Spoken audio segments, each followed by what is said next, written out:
are very, very old stories of consolidation of power and resources and disseminating them through a very, very small portion of the population. So thank you for the work that everybody does here. I mean, these two people are representative of what we all feel. So it's not a question, Amy. Right. It's more of an affirmation. Yes. Thank you. Tammy, I don't live in your district, and I did give you one of my democracy vouchers. But a friend of mine who lives in your district says that she perceives you to leading some of the homeless problems to the neighborhoods. And I don't know the context in which she. I don't know it either. I mean, I think we know that there is a challenge.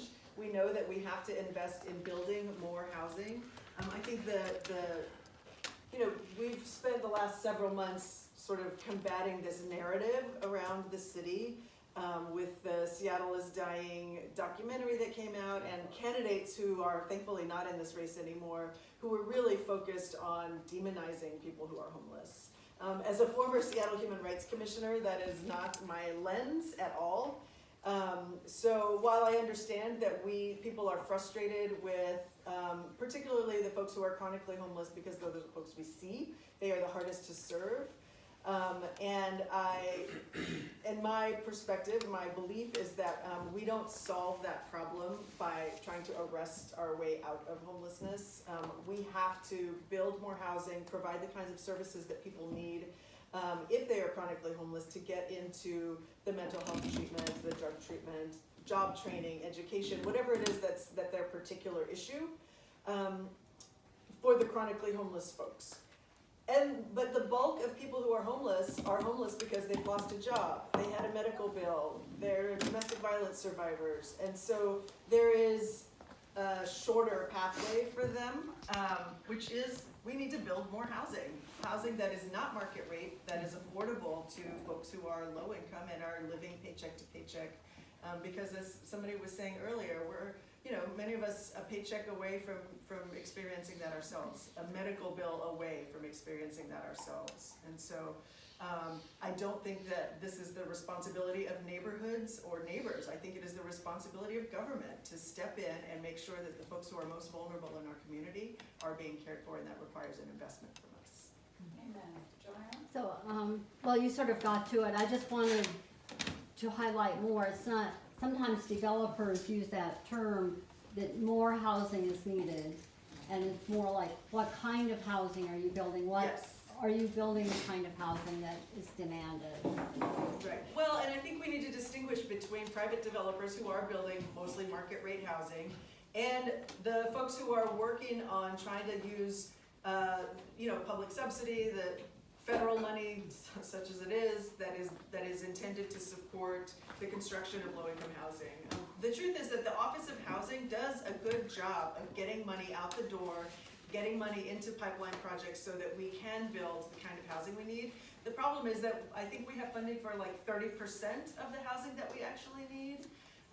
So that's part of the challenge. We need to raise more revenue.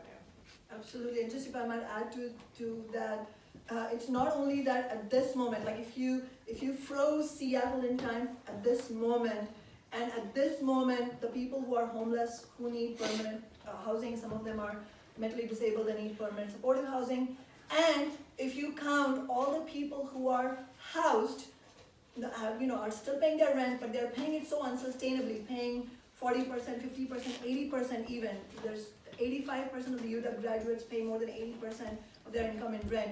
So people are so much on the precipice of homelessness.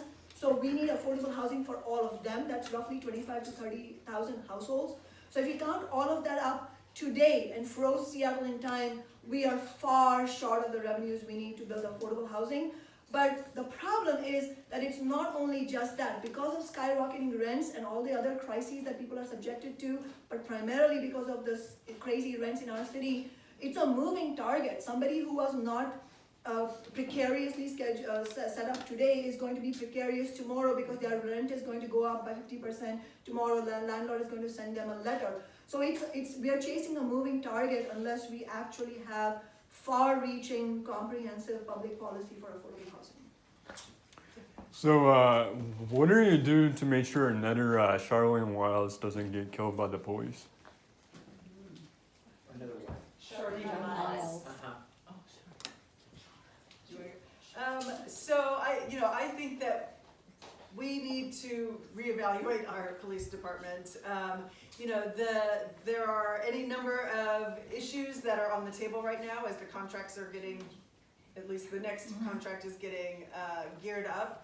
But we know, we have a federal judge waiting for our department to acknowledge that there is no accountability from our police department right now. So, I would love to see another conversation about that. There are pre-agreed upon terms that would allow the contract to be opened. It's not open to the public, but there were terms that were agreed to by both parties that would have allowed them to start talking about things. And I feel like there has not been a good faith effort to address those accountability measures in the contract that was recently agreed to.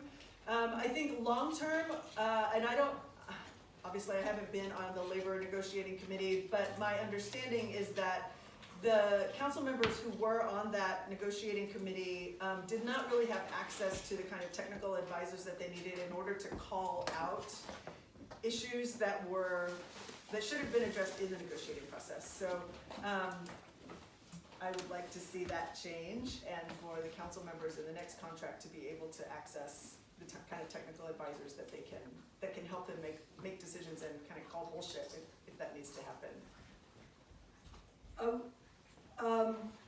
I generally agree with that, although I would probably be, just having been on the council myself, less inclined to give a way out for the council members.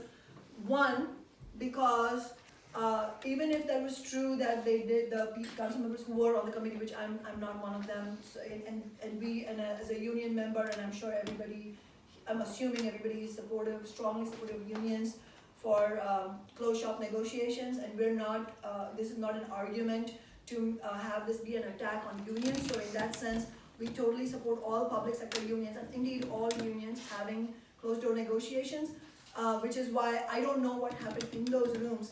However, I would say that we don't need to know whether the council members who were there in that committee to negotiate that contract knew every single current detail. What they did know was that the Seattle Police Department has been notorious for its excessive use of policing and racial bias, and so much so that we now have a formal federal consent decree, and we've been under that consent decree not because politicians in City Hall before Tammy and me, 10 years ago fought for it. It's because ordinary people, especially led by indigenous community members who were outraged at the John T. Williams murder, and then finally felt it was, one too many people who were shot by the police, and they organized, and the black community and the indigenous community together fought for this, and that's the consent decree is a result of that kind of activism and movement building. So the point is that I actually believe that was any suspense for the council members, that they have to work hard to negotiate a contract that does not roll back accountability.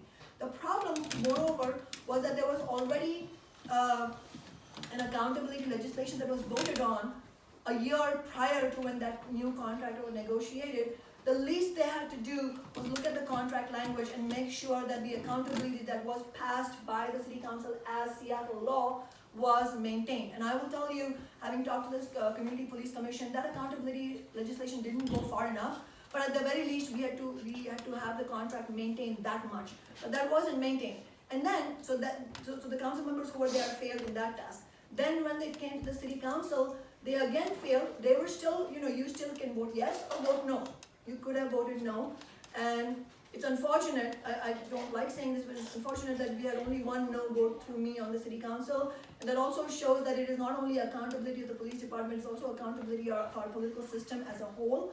And that's why, obviously, I completely agree with Tammy on all the efforts that she has already mentioned. And on top of that, I would also mention that I think we have to also bring forward and really amplify one of the key demands that was brought forward by the Movement for Black Lives, which was a program of demands that was developed, following the Black Lives Matter movement coming to the fore. And that is a demand to have an independently elected community oversight committee on the police, which has its own powers, so it's not like city council members and mayors failing year after year to hold the police accountable, but an independent body that both has the responsibilities, the mandate, and also it could be held accountable. But that would be a committee that has full hiring and firing powers, subpoena powers, powers to require policies and procedures, and not in an optional way.